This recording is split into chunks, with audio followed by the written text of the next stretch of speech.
Hello students, स्वागत है आपका अपने यूट्यूब चैनल ऑथेंटिसिटी क्लासेस पन्ना में। आज के इस लेक्चर में हम क्लास 12 की मैथ के chapter second inverse trigonometric function को स्टार्ट करेंगे। ठीक है, चलिए पढ़ते हैं। तो जैसा कि चैप्टर का नाम क्या है, चैप्टर सेकंड है हमारा क्या, चैप्टर सेकंड है हमारा इनवर्स ट्रिग्नोमेट्रिक, शॉर्ट में लिखे थे है ना, फंक्शन। चैप्टर सेकंड क्या है, इनवर्स ट्रिग्नोमेट्रिक फंक्शन।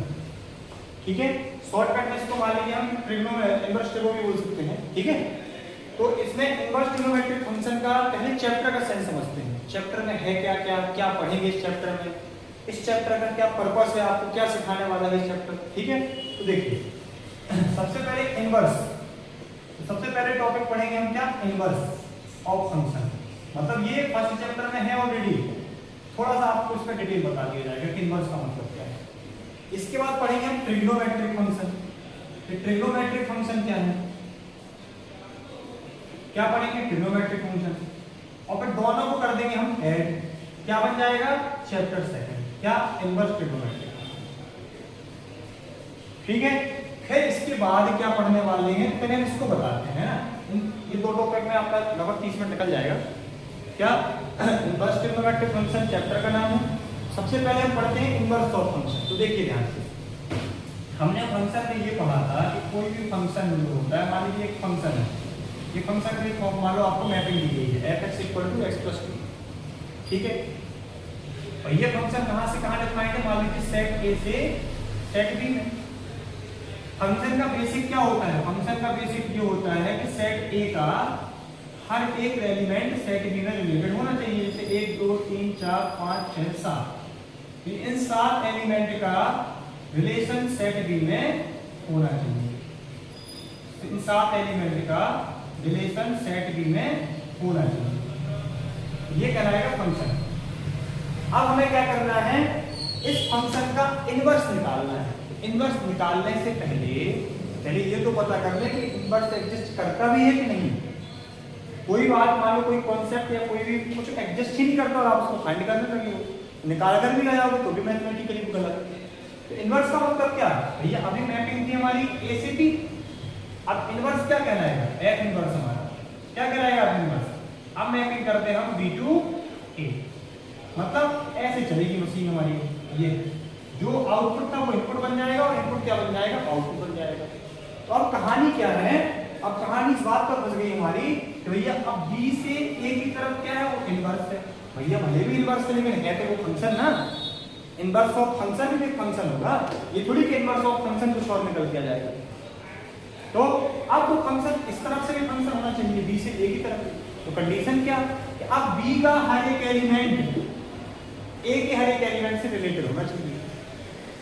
तो बी का हर एक एलिमेंट ए के हर एलिमेंट से रिलेटेड होना चाहिए। ये बी के एलिमेंट है, रिलेटेड है ए के एलिमेंट से। यदि आपने फर्स्ट चैप्टर में 1 1 और 1 2 पढ़ा हो, एक बात क्लियर नहीं हो रही। यदि ये फंक्शन 1 1 नहीं होता, यदि ये फंक्शन 1 1 नहीं होता, थोड़ी देर के सपोज करिए आप, मान लीजिए फंक्शन 1 1 नहीं होता, मान लीजिए ऐसा होता है, ऐसा ये फंक्शन तो है, ये रिलेशन जाता है, ये जाता है, ये जाता है, मान लीजिए ये एलिमेंट होता है, और कुछ यहाँ पर मान लीजिए खाली रह जाती है, ये रिलेटेड हो गए। क्या उसका उल्टा एग्जिस्ट करता फंक्शन में? उल्टा नहीं करता। क्यों? फिर उल्टा जब हम लिखते हैं ना, ये मान लीजिए ए है और ये बी है, और इसका उल्टा लिखते हैं हम। उल्टे में क्या भैया, देखो ये सेटअप बनता कि एक की दो इमेज, एक इनपुट की दो आउटपुट, कुछ खाली बच रहा है, जो कि खाली बचना नहीं चाहिए डोमेन के एलिमेंट के लिए खाली। इससे क्या निकल के आया, इससे ये निकल करके आया, देखो इसको ज्यादा डेप्थ नहीं पढ़ा सकते, जिसको भी दिक्कत हो फर्स्ट चैप्टर पढ़ के आए, रिलेशन फंक्शन है ना। तो यहाँ पर सिर्फ हम आपको इंट्रो दे सकते हैं, क्योंकि इनवर्स ट्रिग्नोमेट्री भी अपने आप में बहुत लेंथी टॉपिक है, बहुत ज्यादा। तो क्या क्या निकल के आया यहाँ पर कि एक फंक्शन का इनवर्स एग्जिस्ट तब करता है जब फंक्शन 1 1 भी हो और फंक्शन ऑन टू भी हो। सिर्फ 1 1 भी काफी नहीं है। क्यों? आपको लगेगा भैया ऐसे कर दो और आप ऐसे कर दो, ये या आप इसको ऐसे खाली यहाँ छोड़ दो, कोई दिक्कत नहीं, ठीक है भैया फंक्शन तो है, और उसका उल्टा करो, उल्टा करोगे तो ये खाली बच रहे हैं, तो ये डोमेन हो जाएगी, ये रेंज बन जाएगी, कोडोमेन बन जाएगी, ये एलिमेंट यहाँ भी खाली बच जाएंगे। तो क्या ये कहानी हो गई, क्या फिक्स क्या भैया, कि फंक्शन का जो फंक्शन का इनवर्स कोई भी फंक्शन हो, तभी एग्जिस्ट करता है, फंक्शन का इनवर्स तभी एग्जिस्ट करता है जब फंक्शन बाइजेक्टिव हो, जब फंक्शन बाइजेक्टिव हो, बाइजेक्टिव इन द सेंस 1 1 हो और 1 2, तभी इसका इनवर्स एग्जिस्ट करेगा। तो इनवर्स समझ में आ गया फंक्शन का। अब इनवर्स निकालते कैसे वो ये हम आपको आगे बताने वाले हैं, और फर्स्ट चैप्टर जो भी पढ़ चुका होगा उसको आता होगा इनवर्स निकालना। फंक्शन का इनवर्स क्या एग्जिस्ट करता है जब फंक्शन बाइजेक्टिव हो। अब चलते हैं कहाँ हम, ट्रिग्नोमेट्रिक फंक्शन। फंक्शन और कुछ नहीं है भैया, आप एक वैल्यू डालते एक आंसर आता है, बस वो वैल्यू आपने डाली आंसर आया, वैल्यू डाली आंसर आया, लेकिन वो वैल्यू आप डालो तो आंसर फिक्स आएगा, आंसर चेंज नहीं हो सकता। ये कराता है फंक्शन।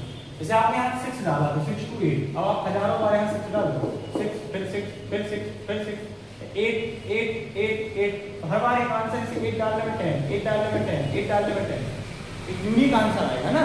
ये है फंक्शन। एक्चुअली रिलेशन में ऐसा नहीं होता था, रिलेशन में क्या होता था 8 1 8 2 8 3 8 4 8 5 ऐसे रिलेशन आ जाते हैं, जबकि फंक्शन में ऐसा नहीं होता है।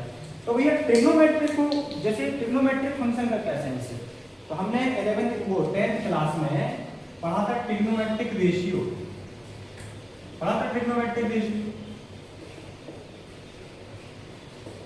उसी को 11th में क्या बोल दिया गया है, ट्रिग्नोमेट्रिक फंक्शन। अब ये बताइए 10th क्लास के बच्चों को फंक्शन पढ़ा देगा डोमेन रेंज, वैसे जो बेचारा परेशान रहता है एलिमिनेशन सब्स्टिट्यूशन वगैरह, ये सब पढ़ेगा तो और सरदर्द हो जाएगा, है कि नहीं।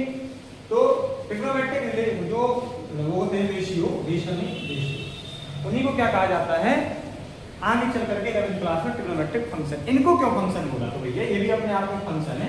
देखिए जैसे हमने देखा f(x) = sin x, पूरी कहानी हम तुम्हें पूरे इनवर्स की कहानी sin x cos x से बस समझा देंगे, और आपको पता है कि पूरे के पूरे ट्रिग्नोमेट्री के फाउंडेशन है sin x और cos x, sin theta cos theta, क्योंकि sin cos से tan मिल जाता है, tan से cot मिल जाता है, sin से cos मिल जाता है, cos से sin मिल जाता है, पूरी ट्रिग्नोमेट्री खत्म।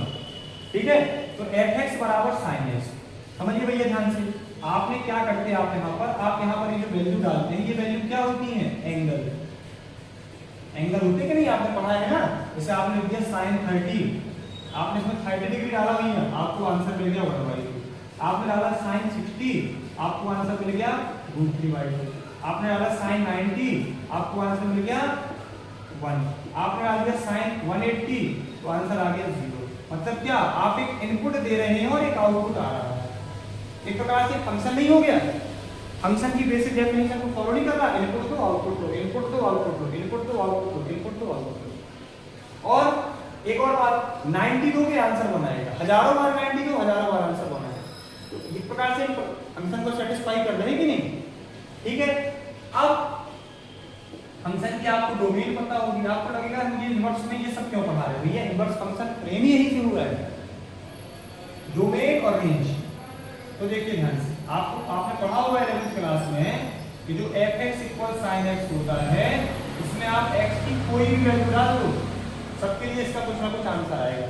x की कोई भी रियल वैल्यू डाल दो तो इसका कुछ ना कुछ आंसर आता है, भले वो आपसे निकालते ना बने, लेकिन आएगा।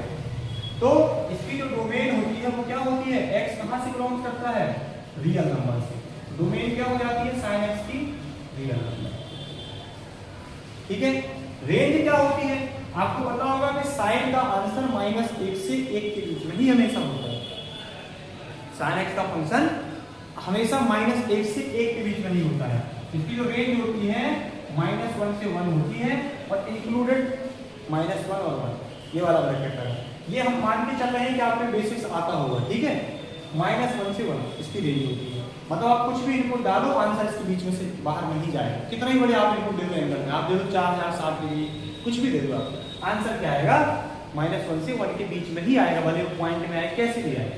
क्या होता है, आपको फिक्स वैल्यू बनाएंगे नहीं है, sin 31/2, क्या sin 31 की वैल्यू नहीं होती, बिल्कुल होती है, लेकिन कैलकुलेशन उसका आसान नहीं है, तो नहीं पढ़ाई जाती। क्लियर। यहाँ से क्या निकल के आया कि साइन का जो डोमेन होता है वो क्या होता है, रियल नंबर, और रेंज क्या होती है, -1 से 1।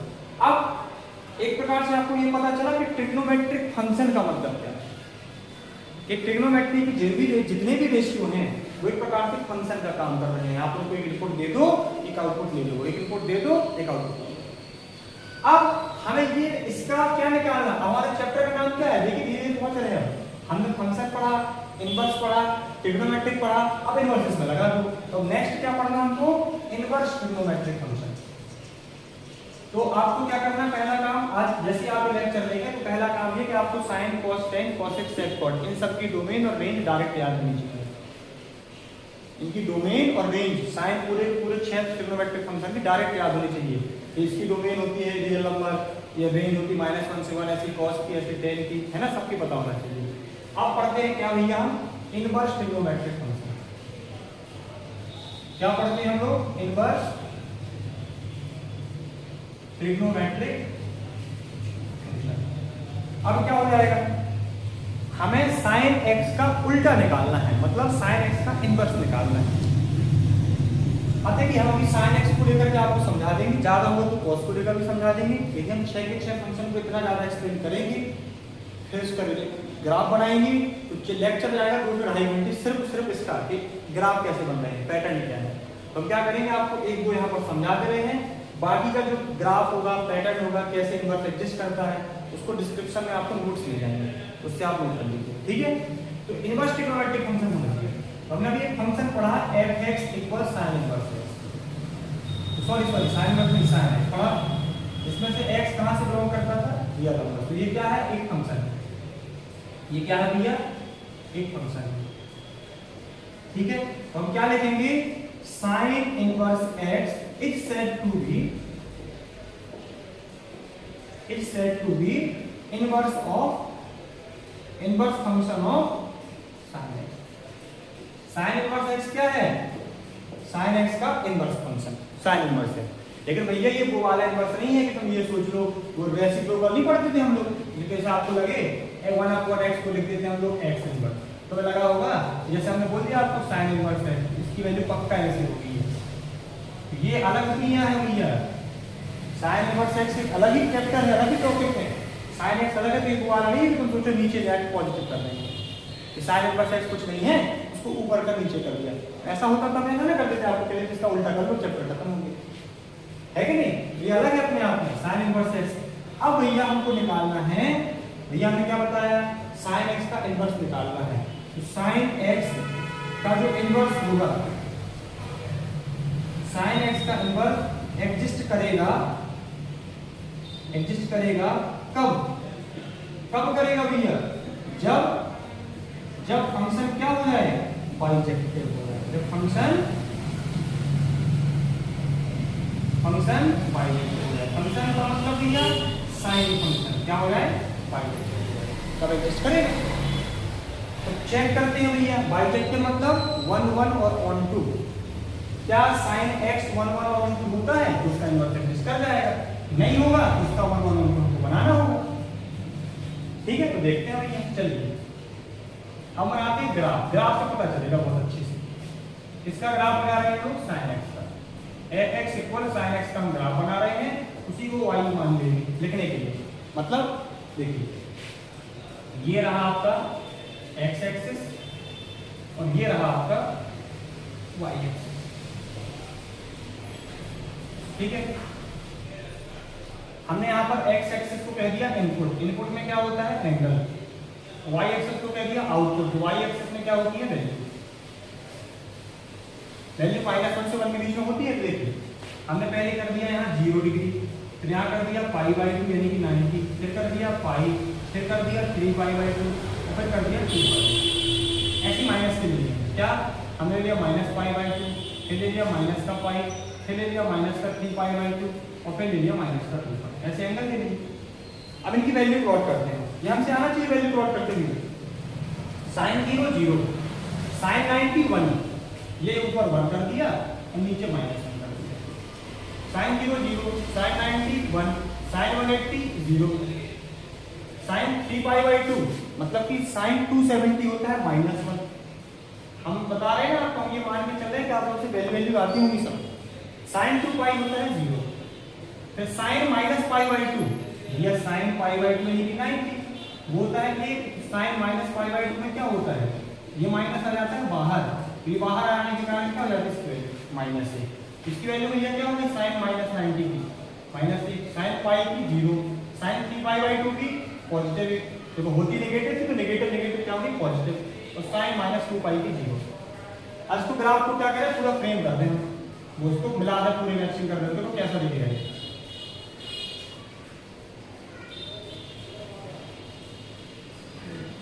ये देखिएगा ग्राफ, ये किसका ग्राफ बन गया, साइन एक्स का,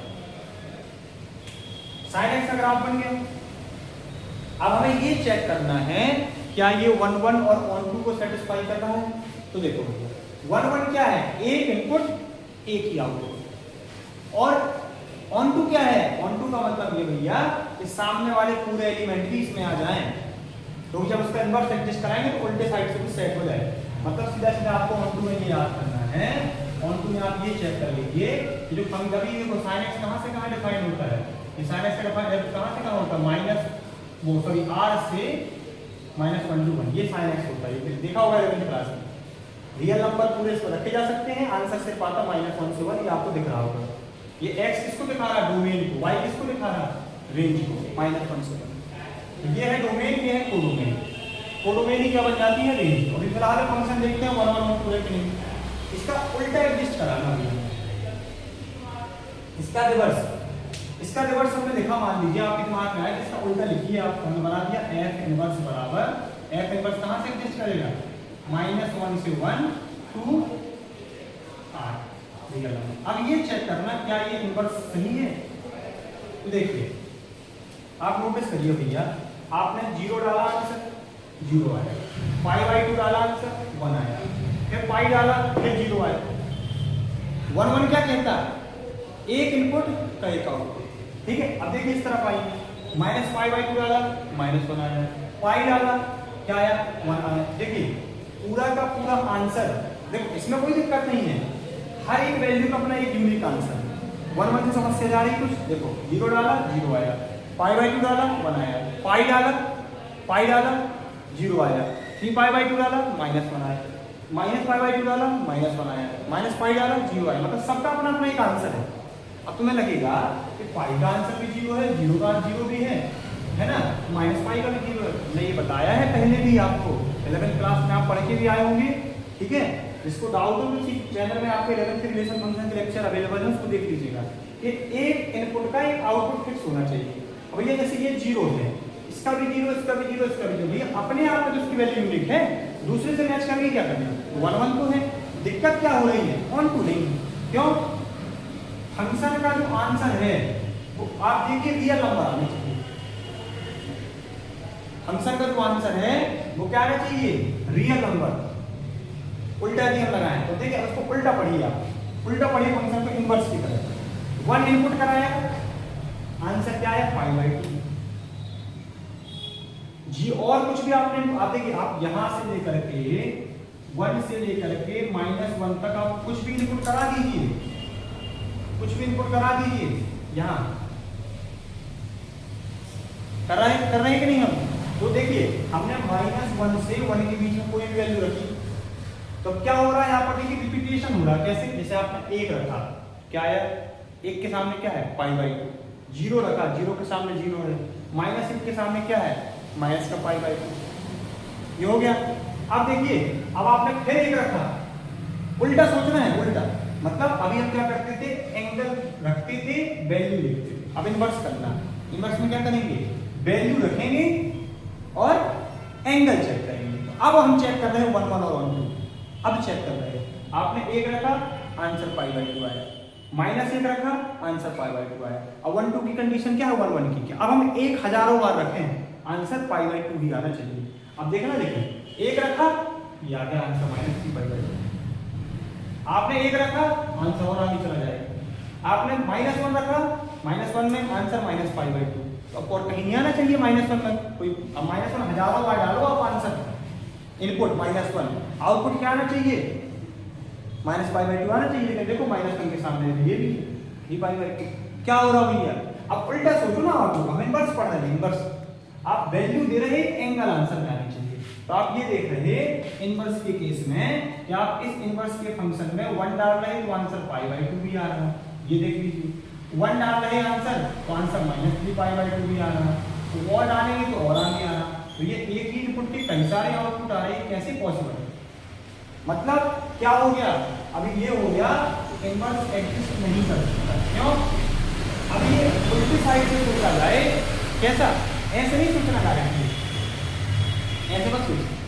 आप क्या करें, इसका रिवर्स आपने सोचा तो देखा क्या, एक ही इनपुट के कई सारे आउटपुट,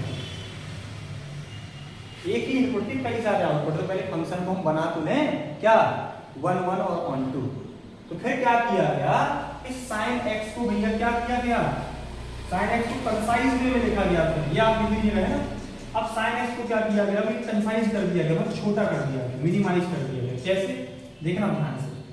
अब इसका कंसाइज वे ऐसे जाएगा, कैसे गया, उन्होंने कहा अब आज से सिर्फ इतना साइन फंक्शन कहलाएगा इनवर्स के केस में। ऐसा नहीं कि बेसिक साइन फंक्शन को चेंज कर दिया, π/2 0 -π/2, ये रहा हमारा 1 और ये रहा हमारा -1। और उन्होंने कहा कि ये देखो -1 यहाँ था, ये 0 था और ये था। उन्होंने कहा आज से इतना फंक्शन क्या कहलाएगा। अब हमने इस fx = sin x को क्या कर दिया, fx = sin x को बहुत छोटा कर दिया, छोटा हमने। देखो हमने मॉडिफाइड इसी को किया है, नॉर्मल अपने बेसिक फंक्शन को। इनवर्स तो हम चेक कर रहे थे, अब इनवर्स का आप थोड़ी ना है कि चेक करने लगे आप, हम तो उल्टा चेक कर रहे थे कि अब हम इनपुट का आउटपुट करते हैं, आउटपुट का इनपुट कर देते हैं, सेटिस्फाई हो ना। अब करो चेक, अब चेक करोगे, एक का आंसर π/2, एक का आंसर π/2, एक से कम आएगा तो देखो आंसर अलग आएगा, कितना आएगा वो पता नहीं, और कम आए तो आंसर अलग आएगा, 0 पर 0, यहाँ आंसर कुछ और आएगा, यहाँ आंसर कुछ और आएगा, यहाँ आंसर कुछ और आएगा, मतलब रिपीटेशन नहीं हो रहा। मतलब ये फंक्शन क्या हो गया, 1 1। इसका उल्टा सोचो, ऑन टू चेक करो भैया, ऑन टू ये कि आप कोई भी वैल्यू दे रहे हो, आप इनपुट की कोई भी वैल्यू दे दो, कोई भी वैल्यू दे दो आप, 1 से लेकर के -1 तक, एक तो वैल्यू इसका आंसर रिपीट नहीं हो रहा तो 1 हो गया। जो भी आंसर आएगा वो -π/2 से π/2 के बीच में आएगा, -π/2 से π/2 के बीच में आएगा। मतलब हमने जो ऐसा लिखा था ना भैया, इसका जो आंसर होगा, अब ये फंक्शन हम ऐसा लिख देंगे -π/2 से π/2 और ये 2 -1 से 1। हमने इसको क्या किया था भैया, छोटा कर दिया था sin x को, इसका उल्टा लिख रहे हैं, उल्टा हो जाएगा इनवर्स में। तो f इनवर्स x कैसा लिखेंगे हम, कैसा लिखेंगे, -1 से 1 2 -π/2 से π/2 ऐसा लिखेंगे। अब देखो आप -1 से 1 तक की जितनी भी वैल्यू है सब डाल दो, एक तो रिपीट नहीं हो रही वैल्यू आंसर इसका, दूसरा इसका आंसर -π/2 से π/2 के बीच में ही आएगा, इसका आंसर -π/2 से π/2 के बीच में ही आएगा। मतलब ये अभी तक क्या कहलाती है भैया, क्या कहलाती है, कोडोमेन। और हमने देखा कि इसकी रेंज भी क्या हो गई, रेंज भी क्या हो गई, रेंज भी यही हुई क्या, -π/2 से π/2, रेंज बराबर हुई कोडोमेन के। मतलब फंक्शन को हमने ऑन टू भी प्रूव कर दिया, 1 1 भी चेक हो गया, ऑन टू भी चेक हो गया। अब किसी को डाउट आएगा कि रिपीटेशन हटाने के लिए ये इतना पोर्शन क्यों उठाया, भैया ये आगे वाला पोर्शन उठा ले, ये वाला उठा ले, रिपीटेशन हटाना था, आप कोई भी एक आगे उठा लेंगे सबसे अच्छा वाला। तो होता क्या है, स्टैंडर्ड होते हैं, जैसे अभी स्टैंडर्ड सेट है, अभी हर जगह आप कभी भी जाओगे पढ़ने में वही पढ़ाया जाएगा, एक स्टैंडर्ड सेट कर दिया जाता है। नहीं तो क्या होगा, पता चला कि हम एमपी में कुछ और पढ़ रहे हैं, यूपी वाला कहता नहीं भैया हम इसको लेंगे, वो कहता नहीं हम इसको लेंगे। एक रूल्स बना दिया थी पॉलिसी की, जो इसको इसी को फॉलो करेगी पूरी दुनिया। नहीं तो अलग अलग डेफिनेशन नहीं होती बस फंक्शन की, अलग अलग डोमेन नहीं होती है ना। तो समझ में आ गया ना। अब हमने क्या कर दिया, sin इनवर्स x को क्या कर दिया भैया, एग्जिस्ट करा दिया। तो यहाँ से sin इनवर्स x की डेफिनेशन निकल करके आ गई क्या, यदि अब यहाँ से फाइनली क्या कंक्लूजन निकल के आया हमारे टॉपिक का, यदि fx जो है वो हमारा क्या था भैया, sin x था, कहाँ से कहाँ डिफाइन था, रियल नंबर से -1 to 1। हमने इसको किया सॉल्व, छोटा किया, तो ग्राफ भी छोटा हो गया। कैसे छोटा किया, कैसे छोटा किया, -π/2 से π/2 2 -1 to 1, ये छोटा कर दिया इसको। फिर और इसका उल्टा लिख दिया, उल्टा लिख दिया, -1 to 1 2 -π/2 1।